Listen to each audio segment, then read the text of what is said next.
Ever feel like you just want to really get a place, understand its core, but sorting through endless articles feels like, well, homework. Exactly. That's where we come in. Today, we're doing a deep dive into Sweden.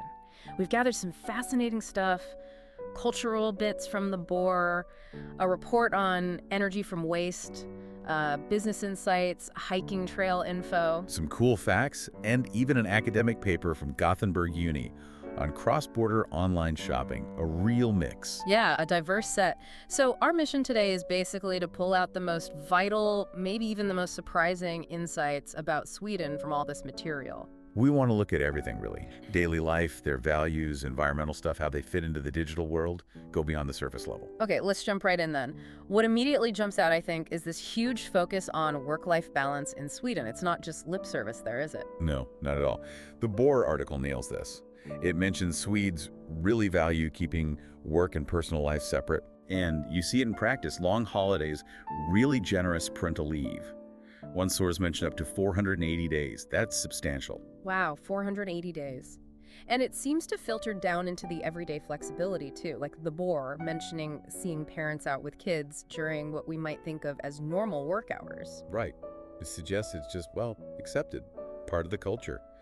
Being involved with family isn't seen as conflicting with work in the same way. It points to a different set of priorities, maybe. Definitely. And another huge piece of the puzzle is their connection to nature. Oh, for sure. I found Allemansrätten, the right of public access, really interesting. It basically means you can walk, camp, hike pretty much anywhere respectfully. Exactly. As long as you're not disturbing people or damaging anything. The Swedish Tourist Association info backs this up, stressing that responsibility towards nature when you're out on the trails. And the scale of it is massive, isn't it? Like, what was it, 70% forest cover? Yeah, something like that from the fact sheet. Plus thousands of lakes, a huge coastline, all those islands. Nature isn't just something you visit. It feels like it's part of their identity. It really does. And moving beyond nature and work, there are these core social values that kept popping up. Fairness, respect. The idea that everyone has a right to live their life without discrimination. And interestingly, a sort of low-key attitude towards wealth.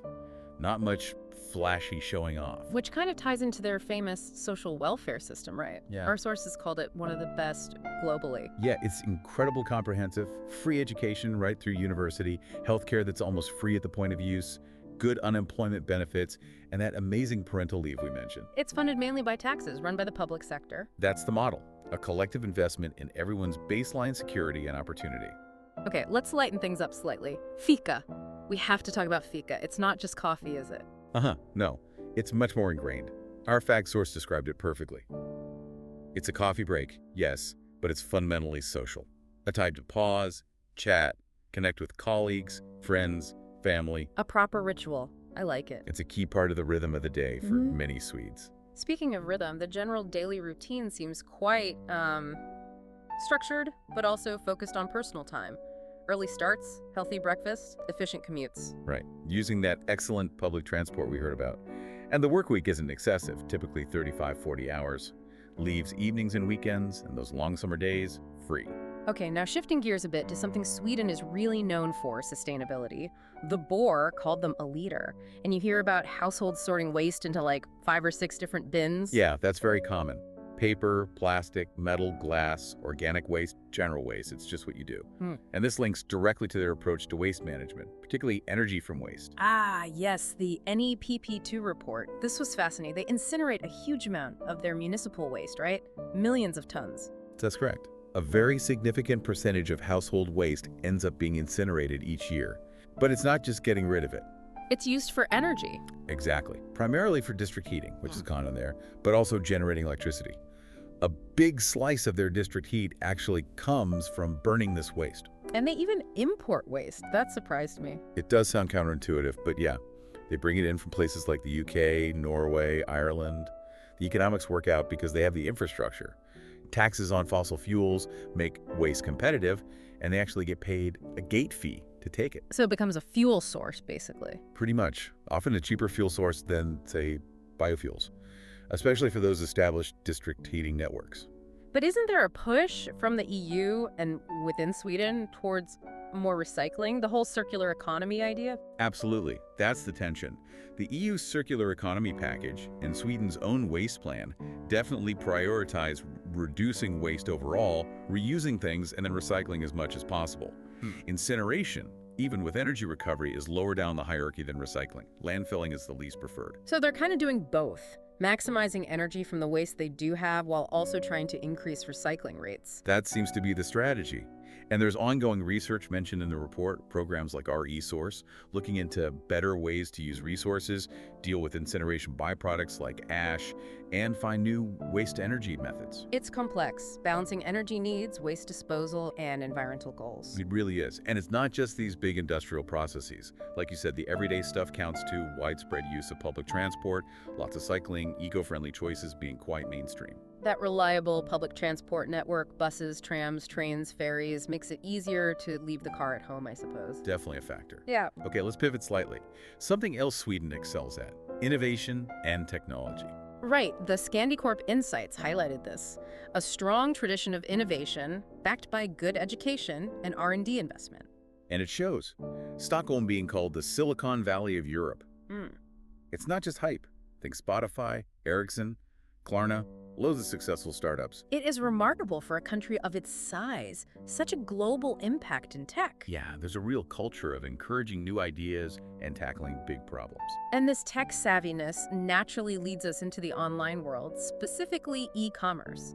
That University of Gothenburg paper had some really interesting points about Swedish online shoppers. It did. Sweden's highly digital, biggest e-commerce market in the Nordics, and Swedes often shop from sites outside Sweden. But they're not just clicking buy without thinking, are they?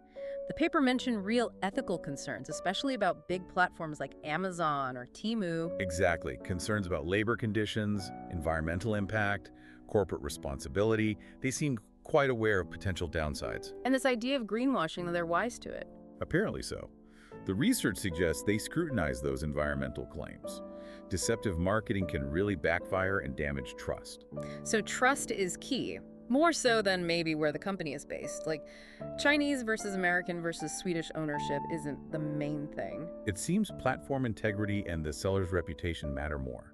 Things like secure payments, clear information, reliable delivery, those are the trust markers. And they seem willing to pay a bit more for quality and ethical production rather than just chasing the absolute cheapest price. Yeah, the paper really emphasized that. Well, Quality, ethics, environmental factors often weigh heavily, showing a willingness to pay a premium for products they feel good about buying. there is that anecdote about Amazon's early struggles in Sweden, too. Lack of local products, slow delivery. It hurt trust initially. Right, it shows you can't just parachute a global model in, you need to meet local expectations. But there's still that tension, isn't there, between wanting a good price and wanting to be ethical, especially for smaller, everyday things. For sure. Price always matters to some extent. But the paper suggested a general suspicion of extremely low prices, wondering what hidden costs, environmental or human, might be involved. Interesting. And worries about local businesses, too. The impact of these global giants. Yeah, that concern about competition and the effect on the local market definitely came through in the research. It paints a picture of a very savvy, quite ethically minded online consumer. Okay, let's switch gears again, maybe to something a bit more relaxing. Tourism and recreation. Sweden looks stunning. Oh, absolutely. The landscapes are incredible: mountains, forests, coastlines, perfect for outdoor enthusiasts. And those hiking trails mentioned by the Tourist Association sound amazing. A huge network covering the whole country. Yeah, different types too. Challenging mountain trails, coastal paths, forest walks. And I like that color coding system they use to show how busy trails are. Helps you find quieter spots. That is smart. Plus you've got things like the midnight sun up north, the northern lights. All those lakes for swimming or boating, the Stockholm archipelago, and it's a nature lover's paradise. And of course the Ice Hotel. Can't forget the Ice Hotel, truly unique. Definitely. So just to round off, maybe some practical takeaways from our sources. Good idea. The fact sheet mentions Sweden being almost cashless. Cards and mobile payments are king. Essential to know if you're visiting. And we've already touched on the efficient public transport, really reliable. Plus, it has a reputation for being very safe. Yeah, one of the safest countries. And any social pointers? Well, maybe avoid asking directly about income considered a bit private. Be mindful of noise, especially later in the evening in residential areas. Respecting peace and quiet is generally appreciated. Got it.